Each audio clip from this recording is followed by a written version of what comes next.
Estimados estudiantes, en esta oportunidad vamos a resolver el siguiente ejercicio sobre integral de línea en la cual la curva es cerrada de ese campo vectorial y entendiendo o observando que la curva es una circunferencia. Entonces, observamos que esta curva cerrada, que es x elevado al cuadrado más y elevado al cuadrado igual a 4 al cuadrado, que es una circunferencia de radio 4. Entonces, ¿qué significa eso? Que puedo calcular la integral de línea a lo largo de esa curva cerrada, o eso es equivalente, aplicando el teorema de Green, aplicar la integral doble sobre esta región. Bien, entonces eso es lo que vamos a aplicar. Para ello necesitamos identificar quién es P. Entonces, identificando quién es P, observamos que P es la raíz de x a la sexta más 1 más la variable y.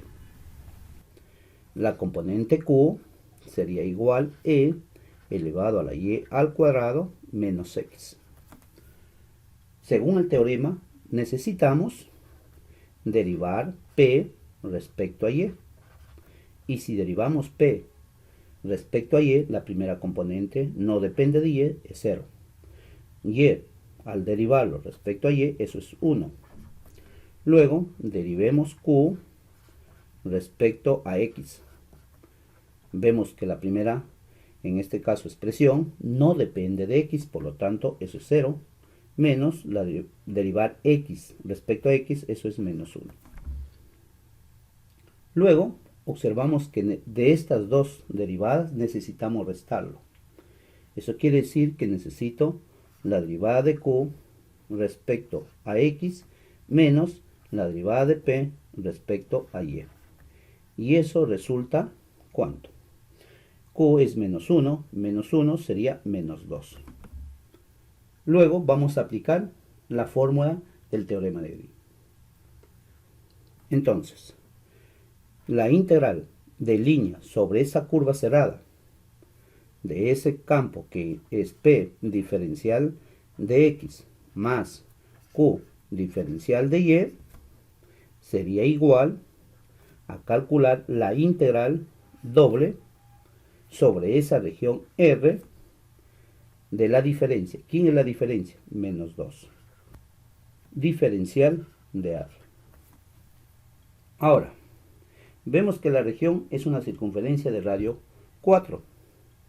¿Cómo hacemos ese cálculo? Si observamos, podemos sacar el menos 2, que es una constante, fuera de la integral, y tendremos aquí R diferencial de área. Entonces, lo que estamos calculando sería igual menos 2 por el área de esa región R. Y el área de esa región R, e incluso podemos calcularlo de forma inmediata, porque esta área sería igual así. Es una circunferencia de radio 4. Sería menos 2 por el área que sea pi por radio al cuadrado, que sería 16. Por lo tanto, el valor es menos 32 pi. Pero, si ustedes desean aplicar, en este caso, la integral doble, esta área sería lo siguiente. Aplicando, en este caso, polares, el radio va desde 0 hasta 4. El ángulo está variando desde 0 hasta 2pi. Como ese es el área, lo que voy a calcular aquí, R, diferencial de teta, diferencial de R. Bien, haciendo esto es el jacobiano para hacer el cambio de variable. Por lo tanto, esto es 16pi. Bien, cualquiera de los dos casos es válido. Pero lo importante aquí no es ya el cálculo de la integral, la importancia es el planteamiento. ¿Qué debemos aplicar cuando la curva es cerrada y es frontera de alguna región? En ese caso, estamos aplicando el teorema de Green. Necesitamos identificar el valor o la variable P y la variable Q y luego sus derivadas. Entendiendo que P y Q se deben derivar. Debe existir esa derivada. Esa es la condición. Luego, debemos reconocer cuál es el teorema de Green y finalmente hacer el cálculo. Con la cual terminamos con este video, esperando que sea de su agrado. Hasta una próxima oportunidad. Gracias.